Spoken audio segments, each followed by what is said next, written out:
Good morning, good afternoon, good evening, wherever you're watching from.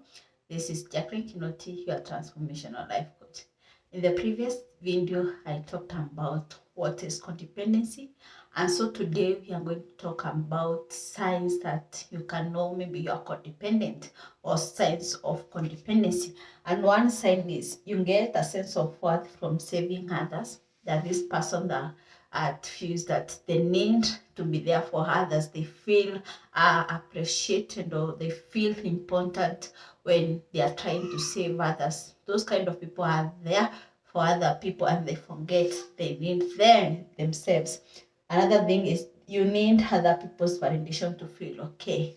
Yeah, it's where like people have to say something or to do something so that you can feel okay, or maybe they need to help others. They need to be there for everyone so that you can feel validated, you can feel good enough. Another thing is you are a person that is codependent, avoid conflict because they fear upsetting others.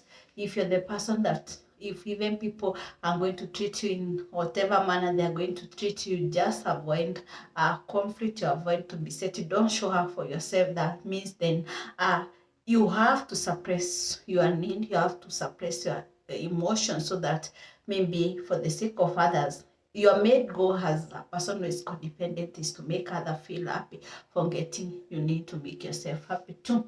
Another one is you struggle setting boundaries and holding people accountable. A codependent person is someone who has no boundaries.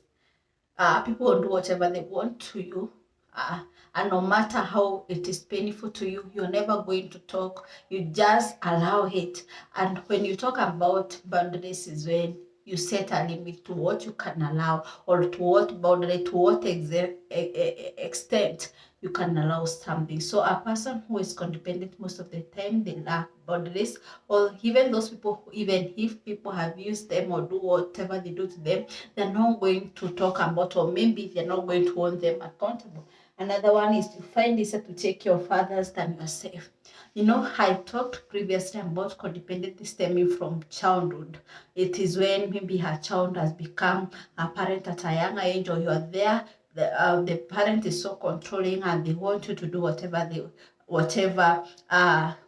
want of them, despite if it is not making you happy. Or maybe you've been brought up by an alcoholic parent who is nowhere to be seen, and now you have to take care of other siblings. Maybe you're the older sibling, you have to take care of the younger sibling, and so you have learned that the need to put other first, because you have learned that the time that you became a parent to young siblings, now you forgot your needs, you forgot you are a child too, and you kept your needs far away. You could not have addressed them. And so as you grow up, it's the same thing that happens. You're just there for everyone and forgetting that you also need yourself. You forget that maybe you need some time to rest. You forget that you need some you time. You forget that you need to take yourself for a date. But you have been doing it for each and everyone, forgetting the only person that matters to you, and which is yourself.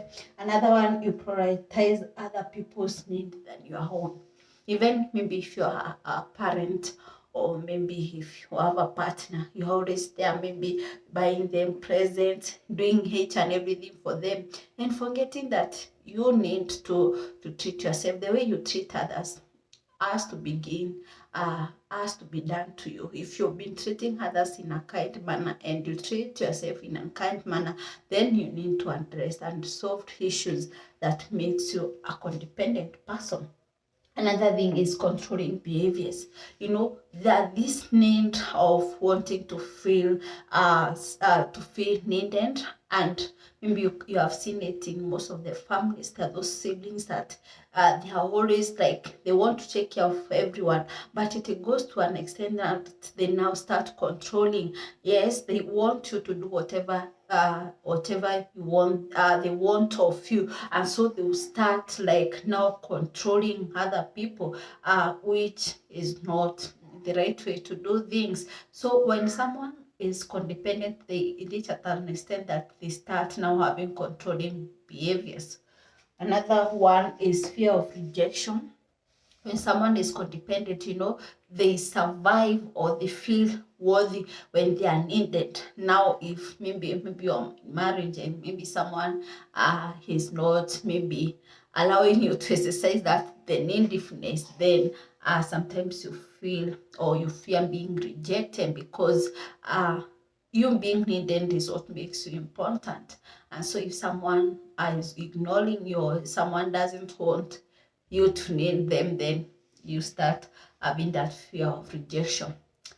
However, even though you are codependent right now, how usually say that you can able to identify the patterns that you have, so that you can able to understand what is influencing your current behavior and you can solve it. The power of neuroplasticity has shown that you can rewire your brain, you can still reprogram your mind. It doesn't matter the way you used to know before or many years ago that your brain is formed and that is all, your fate is fixed. If this happened with you, it can't be reversed. But today I would like to tell you that you can reverse every situation. I should say there is no situation that is hopeless unless the involved party has decided my fate is fixed and it cannot be redeemed. Then if you have believed that whatever you believe is true, if it is good or not, if you believe you can, then you can. If you believe you can't, then it's also true you can't. So every situation can turn around, but the involved party has to make a conscious decision in order to put in the required work. I usually say transformation is your personal responsibility. Don't wait for your partner to change. Don't wait for your boss to change. Don't wait for your parent to change so that you can be happy. Your happiness is your personal responsibility. And you cannot change another person unless they are willing to change. The only person that you can able to change is the person that is watching this video today. So that is all for today. Thank you and see you in the next video.